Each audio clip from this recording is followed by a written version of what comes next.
আসসালামু আলাইকুম বন্ধুরা, আশা করি আপনারা অনেক ভালো আছেন। রমজান মোবারক হোক। আজকে এখানে রান্না করব এই যে টিকা, চিকেন টিকা রান্না করা হবে, আর হবে চিকেন বিরিয়ানি। টিকার জন্য কি কি দিতে হয় আমি দেখিয়ে দিচ্ছি। এই যে এখানে বুটের ডাউল আর চিকেন সব মশলা দিয়ে সিদ্ধ করে ব্লেন্ড করে নিয়েছি।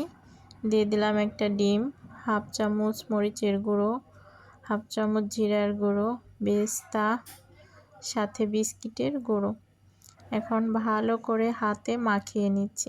দেখুন, ভালো করে হাতে মাখিয়ে একটু শক্ত শক্ত হলে তারপর সুন্দর করে টিকাটার সাইজ করে আমি টিকাটা বানিয়ে নিব। আর এ ফাঁকে এই যে চিকেনটা কষিয়ে নিচ্ছি, চিকেন বিরিয়ানি হবে। এই যে চিকেনটা ভালো মতো কষানো না হলে কিন্তু বিরিয়ানিটা স্বাদ হবে না। চিকেন কষানো শেষ, চাউলটাও দিয়ে দিয়েছি, কিছুক্ষণ পরেই দেখাচ্ছি। এই যে হয়ে গেছে, দেখুন খুব সুন্দর হয়েছে চিকেন বিরিয়ানিটা। আর এর সাথে আমি এই যে টিকাটাও তৈরি করে নিয়েছি ঝটপট করে। কেমন লাগলো আজকে টিকার রেসিপিটা?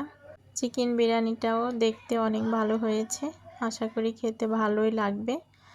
এই রমজানের দিন, তারপরও বাচ্চাদের বিরিয়ানি খেতে হবে, টিকা খেতেই হবে। কি করার, তাদের একটু খারাপ লাগে না, তার জন্য ঝটপট করে তৈরি করে নিলাম।